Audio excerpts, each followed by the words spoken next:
Hello and welcome to the Faith and Swim podcast, where we dive into, pun intended, the intersection of faith and living a life for God. I'm super excited for this episode because we have, as always, special guests, but special guests in that these are some of the people I spend the most time with. They are some of my closest friends, and they just love God so much. And so I'm just so thankful to have them in my life, and I'm so ready for this episode. So I'd like to introduce you to Esther, Ola, Karoline, and Nathan. Hello. Yeah. So what's up, guys? What's good?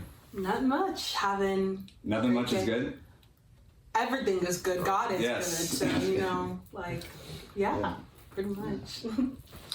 Hi, my name's Ola. I'm Solomon's friend. I met him at Bible study, 2 years ago? Were you there with Garrett at the start? I was there at the start of Jason's Deli. When we did that, Okay, Jason's Deli, I was there. But yeah, that's how I know Solomon. We didn't go to the same school, but yeah. Hey, I'm Karoline. I met Solomon at school. He invited me to a Bible study last year. About you. Yeah, now we're tight. Bro, the mic is pretty good, so I'm just gonna I could just hold it. Yo, what's up, guys? My name's Nathan. I met Solomon at Bible study with bet this is Ola. extremely loud. Funny enough, Ola and I know each other from school. I met Esther through Vertical. Vertical and our mutual friends, and Karoline just the same. It's glad to be on here. But I'm ready for your questions. Let's go. Okay, yeah. So, I guess first off, it's not a question, more like just a check of what's going on in life right now, anything exciting, interesting. What do you feel like God is walking you through in this period of your life? In this period of my life, just trying to get find a good balance between balancing ministry things, classes, work, as well as my sport, and not being overexerted in areas, but continuing to fill up with the Holy Spirit. You're a hard worker. But yeah, Esther's basically an extremely hard worker, and so she has to work on not overexerting herself, is what she was saying, because she's super tough at everything. And so she's now, huh? No, she's basically. I did actually graduate from Glaze Academy of Math and Science. I know how to compliment. So they just be letting anybody in here. Come on, dude. But she's kind of she's the OP character who got humbled when she became Christian. While most of us were we had to learn. Anyways, me personally, how am I? That's a great question. God is doing a new thing. I can say that much. I used to not cry as much, but I've started putting eye drops in my eyes because the doctor said I should, or the eye doctor said I should, because they said my eyes were dry. Mm-hmm. So maybe that's the reason why I'm crying a little bit more, some man tears, you know what I'm saying? Jesus sweat. I thought it was an emotional thing. An emotional thing? Nah, my eyes actually just sweat because my eye muscles are so strong. And I'm West African. I'm West African too, so I just sweat really easily. So my eyes, they're just as strong. But other than that, trying to get my classwork done. Trying to be in community because it's very easy to avoid it. Yeah. And play volleyball. That's true. Emphasis on the volleyball. Emphasis above all else, volleyball. With how, okay guys, I do play volleyball so that I don't fall into sin, 1, and then 2, to take care of my body, 3, it's a good pastime. I'm not a party person. Mm-hmm. Volleyball is my party. Yeah. But I'm probably going to be doing it less because I do good. School, right? To school or no? You make time for the things that you want. Yeah. Okay. You're right. So it's just but I'm probably gonna be doing it less because of I like to play more comp. You know what I'm saying? I'll play casual games at the sand park near me, but yeah. What was the question again? Just what do you feel just how's life, but also what type of season do you feel you find yourself in, or that God's put you in? Life's been kind of difficult recently just because my parents getting a divorce, and then just both of them not really handling it very well and kind of putting a lot of strain on me. Mm-hmm. And also just like went through a friendship group like split. Like I basically got booted out of a friend group that I hung out with since the beginning of this year, and so that's kind of hard too. But honestly, it's making me realize that I don't really. This is kind of hard to say. Not hard to say. Kind of bad to say. Not bad. Well, okay. I don't really need anybody but God. Is what I'm basically saying. That's what like, got me closer to God, bro. Literally. Exactly. Like that's what got me close. Yeah, and literally, like once that happens, I swear I talk about this like every episode. Once you like realize you don't need God, that's when God started putting people in life that you need. Yeah, what are you gonna say? Exactly. Yeah. So, like. Yeah. Can you repeat that one more time? Yeah, I was catching you. You said when you don't when you realize you don't need God. Oh, is that what I said? Yeah. Wow. Okay. My face scratched. I was like, wait. Yeah. Once you realize that you don't need people, and that you really just need God, that's when God's gonna put the right people in your life. Yeah. Because honestly, that friend group, I didn't realize at the time, but they were pulling me away from God, and I was allowing it to happen. But like now that they're like, I'm not in that friend group anymore. I'm like getting close back to God, and then like I get to hang out with y'all who will help lead me and help like strengthen. With the idea of like not necessarily getting booted out the friend group, because this last semester I like distanced myself from like the friends that I had in high school, like other than y'all, like there's this main friend group. I distanced myself from them because I just didn't like the way I was seeing myself. Is very like. It wasn't aligned with the way that I know God sees me, and I had to like make a change. And so I put in efforts to basically distance myself from this friend group. Not saying that it was bad.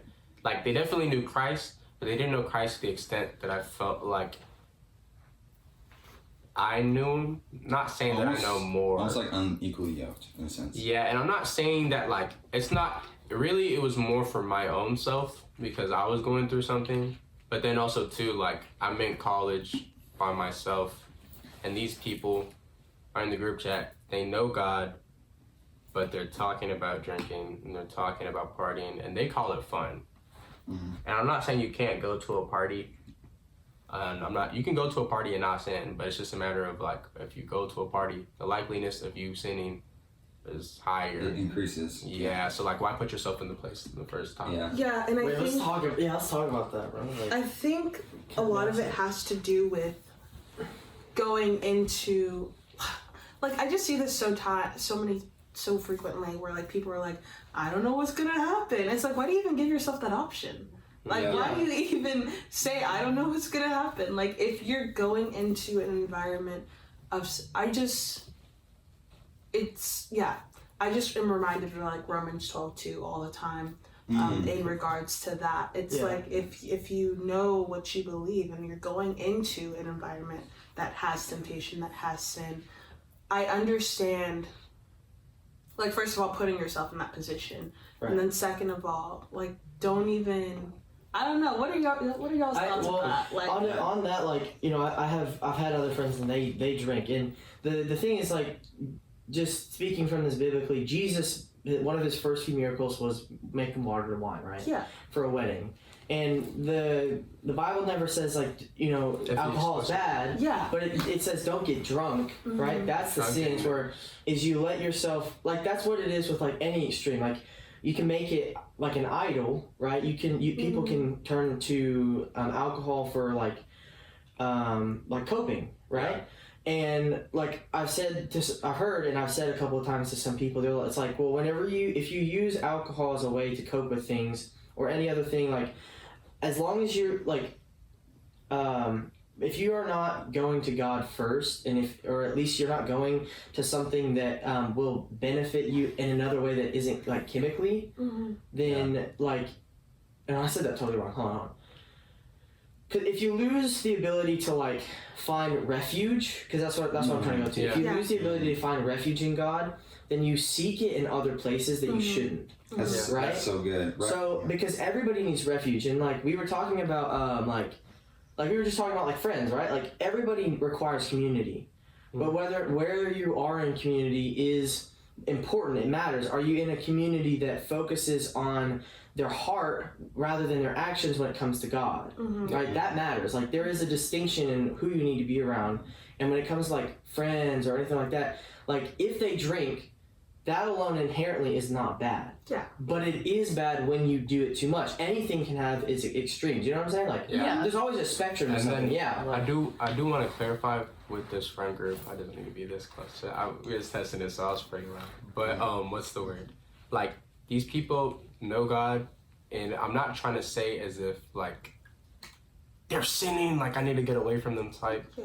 Cause like I saw these people get closer to God. I've seen their growth and things like that. But it's just like seeing this community compared to like BSM, right? Like these people are literally like their entire lives is dedicated. Yes, they're in college, but colleges are ministry. Like they are. they're like genuinely like their friend group is all Bible centered. Like the hangouts are Bible studies, one way, shape, or form. We're talking about theology. Yeah. Like the plans are to go on a mission trip during breaks instead of going on vacation. Like you're forwarding the kingdom of God versus forwarding your own kingdom. Yeah. So like I'm looking at this friend group and I'm like, okay, like they're looking out for themselves. Yes, school is stressful, but that's why you have like. And then again, this is a close friend group. Like, this is a friend group that we've had for a really long time. So I understand the dynamics a little different. Like, they're different from, like, things like this. But I'm just like, okay, like, this isn't what I want. Like, what I wanted at BSM, like, okay, with the good conversations, talking about, like, those hard combos between, like, differences between religions, what religion does something better, the different beliefs, why it's good, why it's bad, things like that. That's what I was looking towards. And I was just like, okay, this group isn't offering that. Like, don't get me wrong. They know God. But I know God to this extent. You guys have taught me the importance of like being emotionally aware of myself because God gave us our emotions and I'm aware of that, but I can't let that control me. So now I'm gonna go back to the biblically like centered like friend group. So yeah. I really like that, and it's not like saying in regards, like you said, like drinking itself is not bad. It's our sin nature and overconsumption, like idolizing things essentially. And so with like secular friendships and stuff like that, like removing ourselves from that is not like, I mean, being involved in having secular friendships, like it's not a bad thing, right? But are we idolizing those friendships? And I think or it's is that good like your only source? You know what I'm saying? Yeah, exactly. Like you need both. I feel like having both communities is okay. And having I was thinking, like, did you want to say something? it's wise. I was just saying, like, we gotta make disciples, and like, if we're somewhere. isolating, like, we're no better than Mormons. We're A no Christian better bubble, than, exactly. And I'm not. like, we can't make bubbles. I had to make sure that like I didn't fully isolate myself. Like I just stopped sharing my location simply. But just like being intentional to not like completely take myself out of their lives, because one, like it's very easy once you isolate yourself to think that, oh, okay, I'm spiritually better than them or holier than thou. When no, that's not the case at all. That like, itself can be like prideful. Like exactly. You can have prideful Christians. Yeah. So I'm out here just making sure that like, okay, like I'm not qualified by like what I do. I'm qualified by like what he did. Amen. Bro, Like, say that again. Say that again. I'm not qualified by what I've done, but what he did for me. Yeah, exactly. That's it. So like those robes that he gave me, that's what I have on, and we all have the same robes on. Yeah. I'm not better than you. I'm just being intentional about like where I'm putting my time. It kind of makes me. You know that where Jesus he said, "Don't put a light under a basket," right? But I was also thinking, like if you just have. I don't know if this is a good analogy, but you just have only a space where there's light and only a space where there's dark. Jesus didn't call us to be in a space where there's only Christians. Yeah. He called us to be the light in the darkness. Yeah. Right. So and there's nothing. And again, I don't think there's anything wrong with having non-Christian friends, but they cannot be your only source of fun, like source of like community. Because you, as a Christian, you have to be rooted somewhere, right? Yeah. Like that's what matters is where are you rooted, and then where are you affecting? Because if you have like. I mean, share y'all's thoughts, but like if you have acquaintances or people that you're around that are drinking, right? Not necessarily do you have to take part in that, but being the light in the darkness means that like you don't do that, and then sometimes they'll see, sometimes they won't. You know what I'm saying? Like, what are y'all's thoughts on that? I mean, you have to be poured into to be able to pour out into those people, so you can't just be the one pouring out and not being like. Poured into. But you have to be in good soil to like flourish. Yeah, no matter here I'm being poured into by y'all, so I am able to go out and be with my secular friends and pour into them and like stuff like that. Like no matter where he goes. Yeah. Vice versa. Yeah. And like no matter where we go, I'd say like you have to like you take that light no matter where, because that comes from Jesus. It doesn't come from us. Like we pour into each other because Jesus pours into us, and then we encourage each other. Wow. But like. you know, like kind of like a root system. It kind of what are those trees that like mangrove? Yeah, the ones that are like connected. Play too much Minecraft. Bro. No, but it makes me think of those that like as Christians, like because we're all connected in a way that Paul said that we're closer that because we know Christ, because we believe in Christ, because we are disciples of Christ, rather than someone else that we might have like, you know, an interest with, because we are going all to the same place. We are going all for the same reason. Yeah. I mean, we're brothers and sisters, literally. Right. Like, yeah, because we're adopted. We're adopted in that. Yeah. Like Jesus said that was like, who is my mothers and who is my sisters and brothers? Yeah. Like, those who do the will of God. Yeah, and so like we are literally family, and so what family does is that they stick together. They're not like loosely, you know, tied together by like interest or hobbies or just things they like. They are like, it's kind of like blood, like we're unified. Yeah, because and so it's like we need each other. It's not just that we want each other, but that we need each other. Yeah. And I think because well, first of all, we already got some dope clips in, but but this segues like really good into our discussion for today, which is just like, what is the importance of having community outside your sport? And so like, I know that we all have been athletes or have been in an extracurricular outside of school, but we notice that like the community that we have there, you know, it may satisfy like spiritual needs, but we also need to have a community outside, not just for the reasons of being rooted in godly community, getting poured into, and then like getting that light so that we can, you know, share with other people. But it's also so that we have people that can see us without the view of our achievements. Really great. Because literally, like that's how people don't see you evenly, is because of comparison. Like I have teammates that,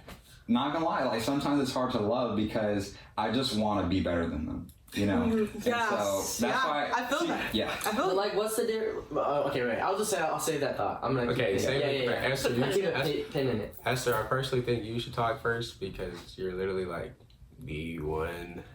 You have biblical community. Yeah. Okay, he's D1 too, but he's pre-D1. You're currently D1. Okay. So go ahead. And that's shot put, right? Yeah, shot put, hammer, weight. But so essentially, where we're going is the importance of having a group outside of. Okay.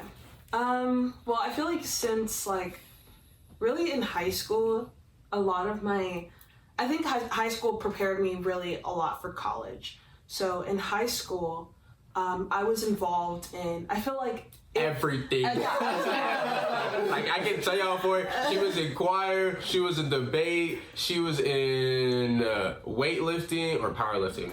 She was also in track and field. She did basketball for some time and she quit. She was also in musical theater or just theater in general. She also had a job at this time. She had 2 jobs at one point. What else did you do? Is there anything that I missed? UIL? Did you do UIL? Yeah. See, that's the 8th thing on the list, bro. I can't even. I forget. What else did you do? Did you? That's okay. Just trying to think. Like I'm telling y'all, bro. Like she did everything, but there was a reason why you did everything. Yeah. So. To get out the house. Yeah, to get out the house, essentially. Yeah. So in high school, I did like pretty much everything. I actually made that decision in 6th grade. I was like, I'm going to join everything. I want to be in the yearbook, and it just kind of just like evolved into just something bigger. But in high school, the yearbook team for some time, and then gotta get my spot. She was like for our graduation, we had like somebody who was like the head of like not the head of the graduating class, but like the face of the graduating class. They called it, what was it, Miss Jag? The Jag Award, I don't know. I think it was called Miss Jag or something, or just the Jag Award. Like Mr. or Mr. Yes, and it was Esther. Like, she was genuinely, like, everybody knew her, and everybody was happy with the choice. But yeah, anyways, you can continue. I just I graduated. Rhoda's got like an introduction. You're about to walk on stage. No, like genuinely, like Esther was that person. Not to like hype you up, but like genuinely everybody. That's a glaze. I graduated top of my class, Glaze Academy, bro. Anyways, that's it. That's you got it. I appreciate it. So yeah, in high school, I think it wasn't until like my junior year, or no, my freshman year, like I would talk to my friends. I didn't really have friends like in my sport because first of all it was COVID, and I went to a school where like really none of my, like nobody knew, or like people from my middle school didn't really go to my high school. And so because it was zoned different, I'm guessing. Yeah, zoned different. Even though like they're like a walk away, just the way that our school district did things. So it was just like I was in a whole new environment, and back then I was more introverted, and so I really I didn't really have friends like in my sport, so all my friends would really come from outside of my sport. And I think like there were so many times all throughout my high school years that like I would be talking to someone, and then like I'd be like, oh no, I can't do this, I have something, and they'd be like, you play a sport? And I'm like, yeah. And like 5. Yeah. And so it was like I didn't really I put a lot of pressure on myself, like for my sport and for like my extracurricular activities, like outside of my sport, just on everything. Yeah. And all my friendships were like secular. I think the only friend I had who was Christian was Ola. And then Ola went through like a period of isolation too. But yeah, it was like I didn't really have Christian community, if that makes sense, not until my senior year. And even then, my primary friendship group was secular. And I loved those people. I loved them to death, but I don't feel like I was growing spiritually like at all. And it wasn't until my going into college, going into school that I started to gain more friends, like started coming to Bible study and stuff like that. And I was like, man, like Christians are pretty cool type deal. So I'd never really been surrounded by that type of community before. And so going into university, I had seen how like, so my brother, whenever he went to school, he plays D1 football. I kind of saw like that shift that happened in him, from being like, I'm set in who I am, I'm set in what I believe, to kind of fading off and drifting into the world. And it was just kind of like, it was just kind of hard to see, because I remember like one time he came home and then I saw something like just different about him, and I was like, I thought, like you said, like that wasn't like, I thought that wasn't even an option. And it was just like, And so going into going to be an athlete, it's like athletes kind of have like that stigma about them. Party. Yeah, party. Smoke. Yeah, all that type of stuff. I won't say the rest, but you know exactly what I'm talking about. Yeah, all the good stuff, all the fun stuff for the world, right? And so I think people can tell that there's something different about me just in the way I like carry myself, like on the team and everything. And my primary friend group, I kind of took like not really having friends, like, or like my main friend group in my sport from high school, I kind of took that with me to college. But this time I'm spending most of my time around other Christians. And I think that's really shaped, and I personally have seen like just a difference like on the team and my witness on the team and stuff like that type deal. But sorry for the app, but that's it. That was awesome. But, 2 short things. Okay, go ahead. First off, Esther's also good at all that she did. She made regionals and like everything. So if you think she's mid, like realize like she made it to state for her sports and made it to regionals in her like creative arts type stuff. So like, and she was going to a credit. That's whole. Yeah, so she was kind of like the fact that now senior year, like she focused and honed in on something, and she made D1 off that. Like if she spent all for 4 years just focusing on the sport. Anyways, I just the glaze is done. I just had to point that out. And second of all, that fade whenever people enter college. whoever is watching this, they're going to be able to tell. Because we can actually talk about that. Like, genuinely, the amount of people who you see, like, they fade in their faith. Like, they may have been passionate about it come high school, but when college comes, like, that's so much more widespread than people want to talk about. Like, you only hear it if you're, like, getting discipled or you're close to somebody who's older than you. Yeah. Like, genuinely, like, I noticed it, like, a lot. Even with my own parents, I'm like, yo, they faded around this point because they're opening up to me about the mistakes that they made. I'm just like, yo, I don't want that to be me. But you can continue. I just had to point that out. No, I felt like it's important to say, because maybe there's somebody watching this that doesn't, I guess, realize this concept, but growing spiritually is not just like, because like when we say that word, it can, if you don't know a lot about the Bible, you know, it can come off as like, oh, you're just like getting closer to God, and it's just a personal inward thing. But truly, like growing spiritually, there's like a direct correlation with growing maturely, because like, I mean, becoming more like Christ, God is a moral standard. First John 1:5 says that God is light, and in him is no darkness. And light is personified as good, and you know, what is right, what is perfect. And so if we're going to be more like God, we're actually becoming more mature, we're becoming more morally grounded and more like Christ. And now that's not like morally grounded as in like we're following our moral compass. We're following the example that Christ set, and also the examples and the commands that God set in his word. Because Christ said that if you love me, you would obey my commandments. And so what we find that the Bible commands is that we are to love, but also that we are to rejoice in the truth, because love does not rejoice wrong. Exactly. And so like 13, yeah. I guess long story short, because I can open a whole can of worms, but when we grow with God, it's not going to be an inward thing. It's going to be displayed outwards. Like people are going to see it. People are going to see how you're patient. People are going to see how you stand firm in your faith once, you know, people accuse you. You're going to see how, or people are going to see, even when you don't think they're seeing it, how you show up and how you operate when nobody is looking. And so I have mighty examples on that. Okay, so to add on to like Esther's case, so Esther didn't have Christian community in high school, like not until like maybe around senior year sort of. Me personally, I felt the push to start taking God more seriously around basically COVID, so going into my freshman year. So in that, I put on my story, I was like, I'm done people pleasing, like I'm just gonna follow God. I don't care what any of you guys say. I deleted social media. I deleted my Snapchat. I deleted Instagram. I think I only had YouTube. And it was weird because first off, I was a people pleaser. Like my life, my God, but my friends.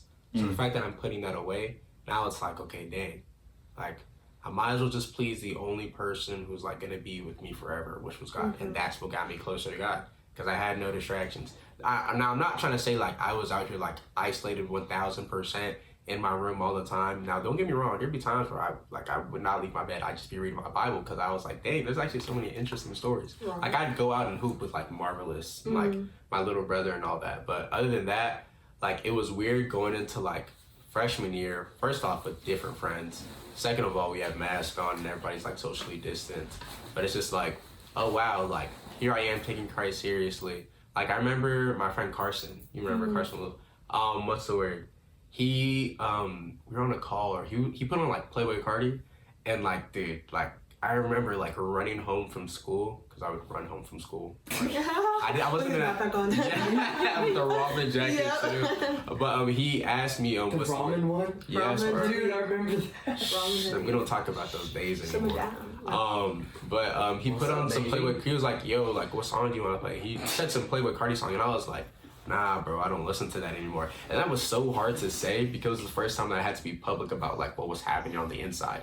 Like before, like, I mean, yeah, I could put on my story, okay, God is good, or this message about this, or some Bible verse or something else, but to like actually say it and confront that, like, and that was the first time, and nobody, at this time, nobody, when I talk about when I got close, nobody was getting close to God at this point. Nobody was. So I'm out here just like, dang, like I'm really alone. Like I have no community. And I would be on TikTok looking at the like Christian reels. This is like 2020. I'm like, okay, but he was a grade younger than me, so I was in high school, he wasn't. What's the word? And I'm out here like, dang, like hopefully I'll be able to have community one day. Like right now I'm just praying for like the current people that I know to take God seriously. And right now they're not taking me seriously. Matter of fact, I found out junior year, the friends that I like, whenever I started taking God seriously, I became really nice all of a sudden. Like, because I heard that one verse where it's like, what you do unto even one of these people, you do unto me. So I was like, okay, so if I like say this person has a big forehead, like I'm saying Jesus has a big forehead, like as funny and silly as it sounds, like I genuinely took that like to heart, and I started being like radically nice to people. People thought I was being fake, genuinely, but like no, I wasn't. Like I was genuinely scared of God. Like the fear of God was instilled in me, and that's kind of like what made that change for me. And because of that, I was just being intentional towards pleasing God.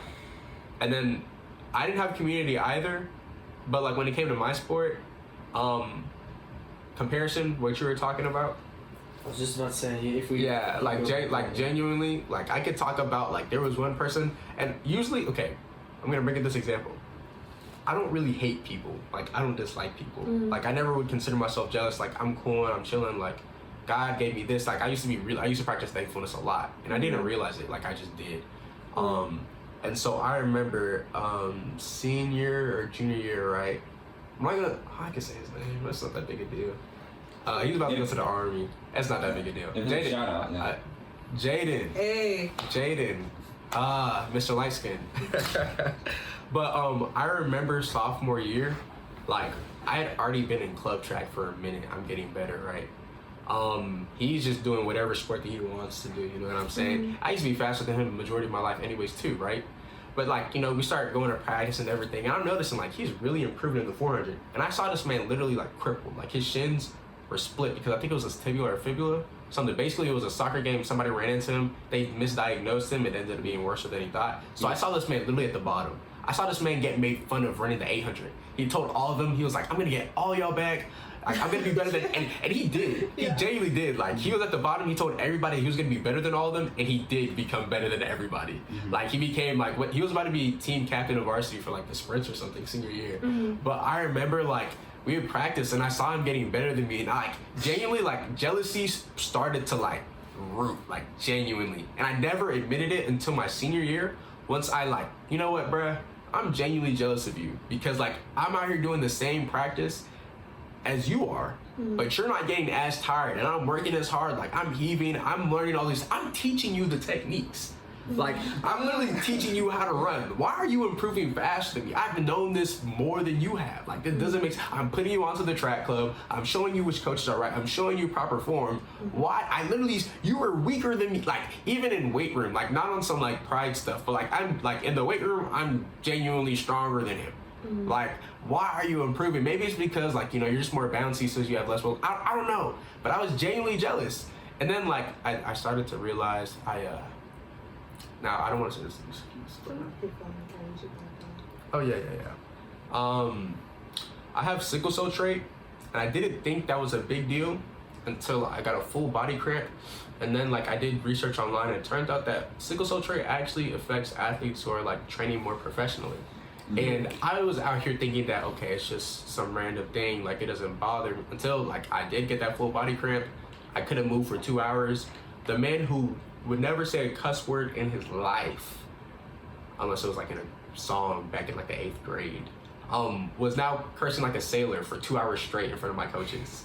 And then I came to realize, oh, so this is what's been holding me back. Like while my brother was good at the 400, he was breaking school records, or close to breaking school records. I was out here struggling, barely even able to approach his time. While my sister's going D1 for track, I'm like just out here struggling, even though I believe I'm working smarter, I'm working harder. Like, why am I the different one? And then I was like, okay, there's not much I can do about this.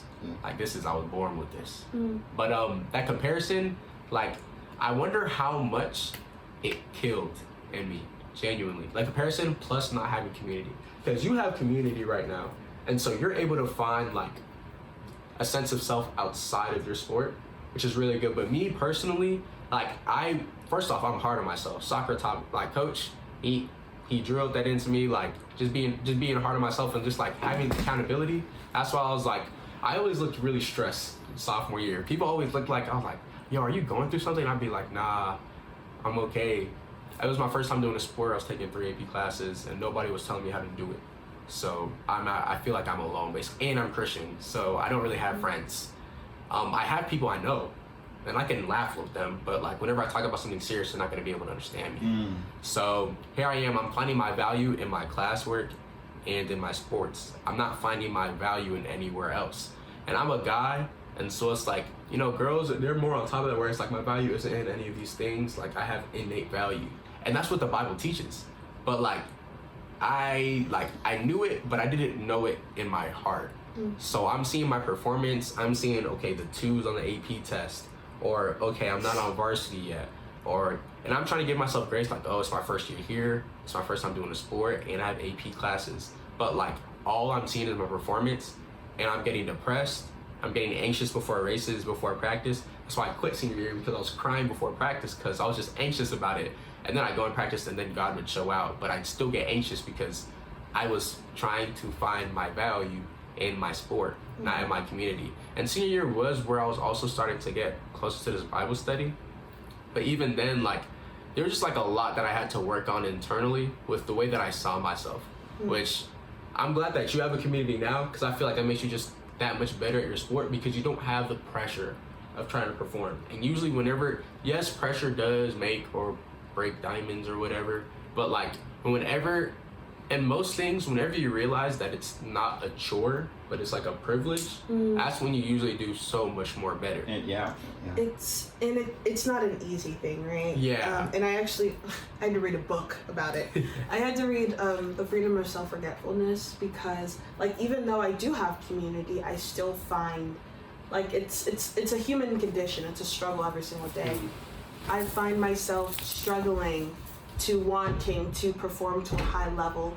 Like even this past year, I caught myself in practice where like one time I threw and like a word slipped out of my mouth, and my coach was like, "Whoa, Esther!" And he was like, "Never." He started cheering. He was like, "Never heard that one." And I'm like, no, like I don't want to do that. But there's like an innate like pressure standard that I hold myself to. Yeah. In like 1 Corinthians 3:20 something through like 4, that Yeah, my phone. Paul is, you can search it up. I'll pull it up actually. But Paul is just talking about how he doesn't hold himself, or he doesn't even, like, he's basically talking to the Corinthians, like, I don't care what you think about me. I don't even care what I think about me. I only care about, like, what God thinks about me. That's...